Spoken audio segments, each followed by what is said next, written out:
November 1910. A private train car rolls out of Hoboken, New Jersey, curtains drawn, in the dead of night. Inside sit 6 of the most powerful men in American finance, and they's agreed to call each other only by their first names for the entire trip. The porters are told this is a duck hunting expedition. It isn't. What happens in the next 9 days on a remote island off the coast of Georgia will reshape how every American borrows money, saves money, and survives a recession, right up to the mortgage rate you're paying today. And the man steering the conversation in that train car wasn't even an American citizen yet.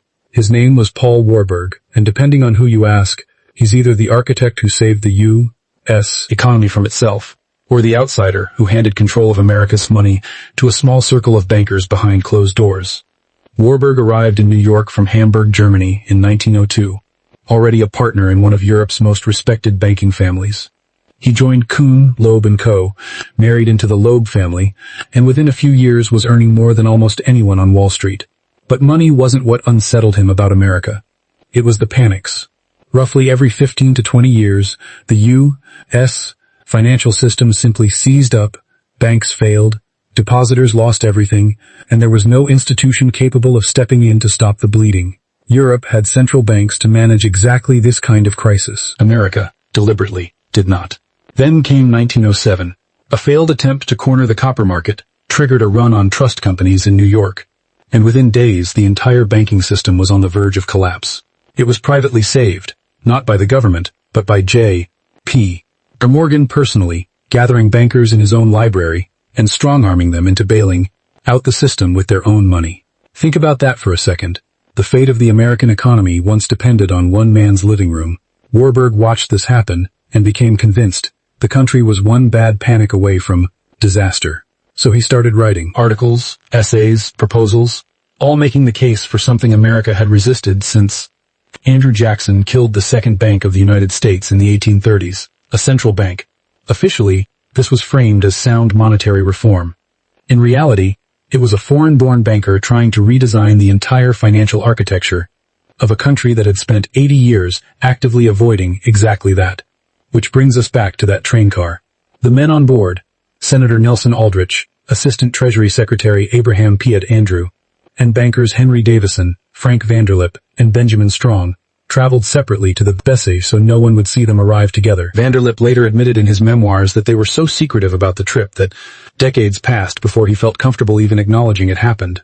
Their destination was the Jekyll Island Club off the Georgia coast, a private retreat so exclusive its members controlled 1/6 of the world's wealth. For over a week, cut off from telegraphs and reporters, they built the blueprint for what would become the Federal Reserve System. Warburg was the one who understood European central banking best, and it was his design, modeled heavily on Germany's Reichsbank, that formed the backbone of the plan. But he made a crucial strategic choice. He knew Americans would never accept a single, European-style central bank. The fear of concentrated financial power ran too deep, all the way back to Jackson. So instead, he proposed something that looked decentralized on paper. A system of regional reserve banks spread across the country, appearing independent, while still coordinated through a central board. It was, in Warburg's own private admission years later, a compromise built to be politically digestible rather than structurally ideal. The plan that emerged from Jekyll Island, nicknamed the Aldrich Plan, failed in Congress. It was too obviously the work of Wall Street bankers, and the public didn't trust it. But its bones survived. When Woodrow Wilson's administration rewrote it as the Federal Reserve Act of 1913, much of Warburg's architecture remained underneath a new name and new packaging designed to look like it came from reformers, not financiers. And here's the twist most people never hear. In 1914, President Wilson appointed Paul Warburg, the same man who had helped design the system, in secret, to sit on the very first Federal Reserve Board. The architect became one of the builders. He would help run, from the inside, the institution he'd spent nearly a decade quietly engineering. For a moment, it looked like total vindication. Then came the war. When World War I broke out in Europe, Paul Warburg's own brother, Max Warburg, was sitting on the other side of the conflict entirely, as one of the German Kaiser's key financial advisors, helping fund Germany's war machine. Two brothers from the same Hamburg banking family, one shaping American monetary policy, the other financing the enemy America would eventually fight. Suddenly, the same immigrant background that had once been Paul Warburg's greatest asset became his greatest liability. Newspapers openly speculated about where his loyalties really sat. Congressmen questioned whether a man with a brother advising the Kaiser should have any hand in American monetary policy at all. There was never any evidence of wrongdoing, no leaked secrets, no sabotage, nothing beyond suspicion built entirely on blood relation. It didn't matter. By 1918, the pressure had become unbearable, and Warburg resigned from the Federal Reserve Board he'd helped bring into existence.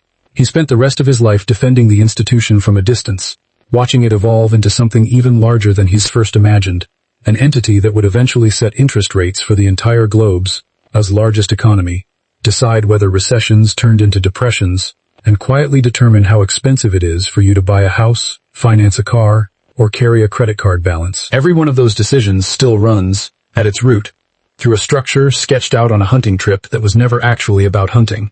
Today, the Federal Reserve is one of the most powerful financial institutions on Earth, and yet most Americans couldn't tell you the story of how it began, or that its principal architect wasn't fully American himself, and never got public credit for building it.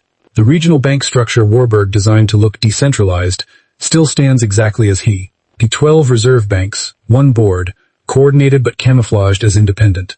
The compromise built to be politically swallowable in 1913 is still the system managing your money in 2026. Picture that train car one more time. 6 men, first names only, curtains drawn, heading toward an island where America's financial future was about to be quietly rewritten. At the time, it looked like an elaborate hunting trip cover story, almost theatrical in its secrecy.